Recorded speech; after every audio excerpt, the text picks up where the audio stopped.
Hi and welcome to the channel. Today I'm going to be showing you how to insert this diagram, create all of the numbers and arrows, and in addition I will show you how to create this table at the bottom with all the explanations and descriptions of each label.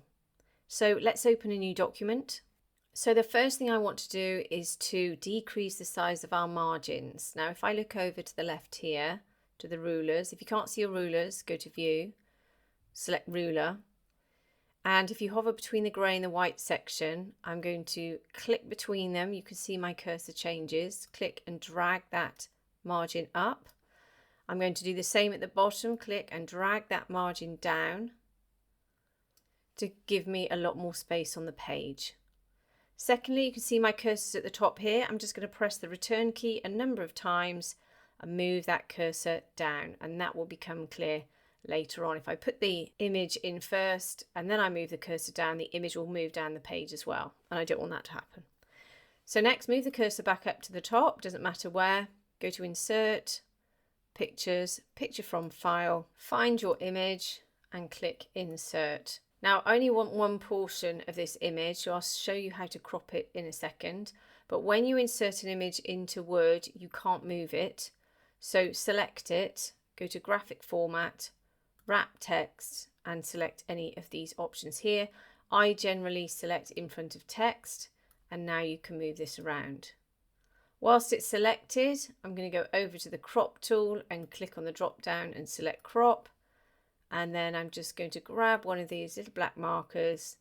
I'm going to move it over. You can see what I'm cropping out is disappearing. And then I just want to crop this section. I can move this up a bit as well and get it as close to the diagram as I want, and then just press enter. And now I've got my diagram. I'm just going to increase the size of that diagram to suit the look I'm going for. Now before I put all the arrows in, I'm just going to put the table in at the bottom so I know how much space I've got to play with. So pop the cursor down the bottom here, go to insert, table, click on the drop down and select insert table. So the number of columns that I want is 2, so I'm just going to use this down arrow, and here I need 9, so you can click the up arrow or you can just insert 9 into this box and click OK. Next I'm going to select the entire table.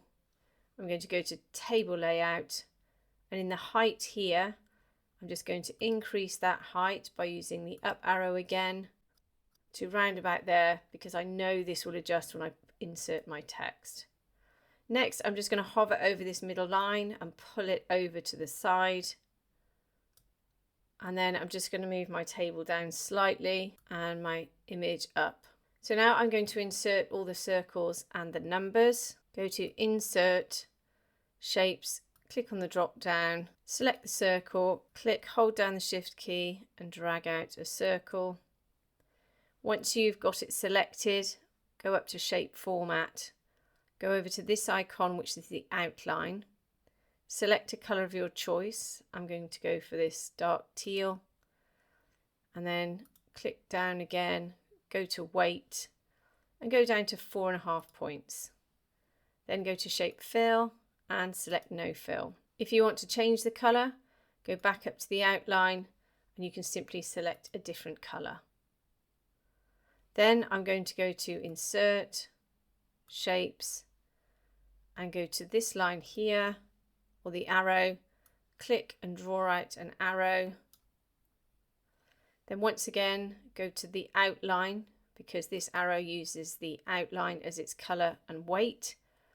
Go to weight again, 4.5 points, and again, select the colour of your choice. Once you've done that, we can select both of these, holding down your command or control key, which will give you the option to select multiple elements, and then go over to group up here and select group. And now this arrow is all one group. Now what I can do is deselect that, go to insert, text box, draw text box, click and draw out a text box.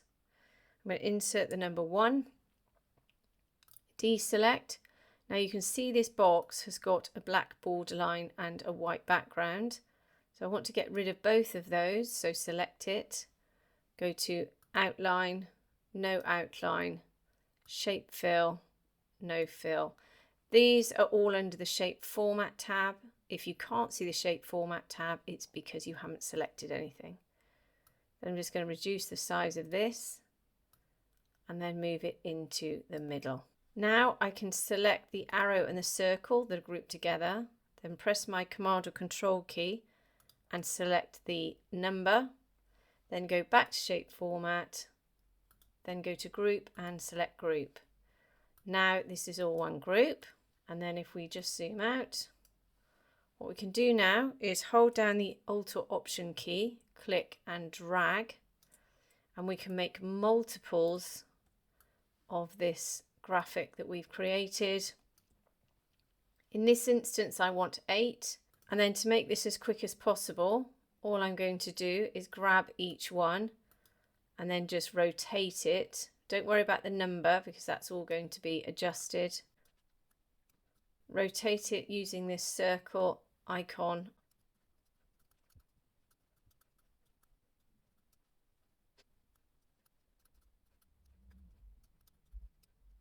Okay, so now we need to customize these. So I'm going to click on this one first.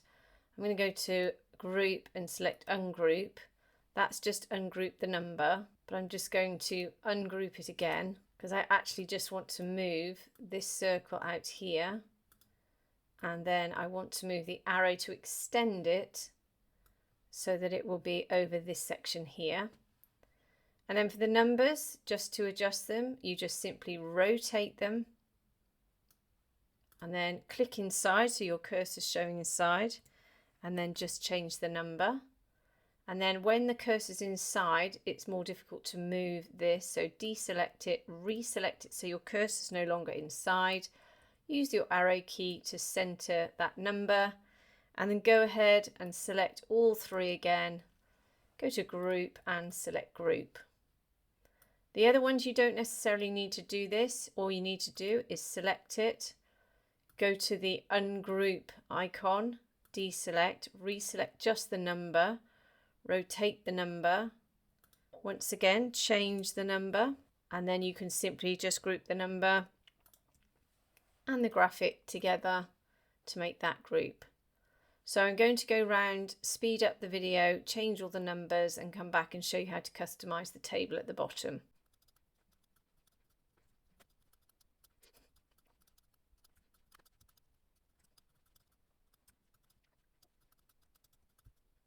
Okay, so once you've finished, you can actually group everything together. If you just select it whilst holding down your Command or Control key, then go to group, you can move the diagram and all of the numbers around together if you want to adjust the placement. So now at the bottom here, I'm just going to place in my numbers. Then if I just select this column, go to table layout and go to center align, and that will align all of your numbers in the center. Then at the top here, I'm going to type in description. I'm going to select it, go to the home tab. I'm going to change it to uppercase, and then table layout. I'm going to go to center left. Then I'm going to select both of these cells here, go to the home tab. I'm going to go to table design, go to shading, pick a color of your choice, but I've matched it with the color I've chosen for the circles, which is this one here. Then go to home and select the font color and change to white. And I'm just going to increase that font slightly and click bold. And then for all of these rows here, back up to table layout, and I'm going to align to center left. Then I'm going to insert all of my text. You can simply start to type, but I'm just going to copy and paste all of my text in. So as you can see, all of the text is fairly close together, although there is a line between each of the rows. And we do have a little bit of space to play with. So you can select the table, go back to table layout, and you can go to the height as well here and just click the up arrow. And as you can see, it will increase the height of those cells. Now it's important that you don't go onto a second page, but if you do create a second page, then what you can do is you can move your diagram up slightly, and then with the little cursors here, you can pop it above your table, press the delete key, it will move to the left, delete again, and you can move that table up slightly. Now to fix the border lines, this is where you can really customize your table. Select the table by clicking this top square, then go to table design. Over here are all the elements of your borders. So this is where you change the color of the borders. So normally it's on automatic, which is black, and you can see we've got border styles, and we've got other options here, and here we've got the thickness of the borders as well. But here, if you click on the drop down, you've got all the different individual borders to your table. Now, because I've selected the whole table, then I'll be worrying about all of these here. These are the ones that really you use for the entire table. So what I want to do is to select no border. So now I've taken out all of my borders, click on the drop down, and I just want the inside horizontal borders. So you can see the effect that's had. This top one here, this black line running across here, I actually want to change to white. So just select this top row here, or just put your cursor in this top row. I'm going to change the pen colour to white, which is the border colour. I'm just going to increase the width of it to 4.5 points. And at the border here, because I've put my cursor here, it's the bottom border for where my cursor sits.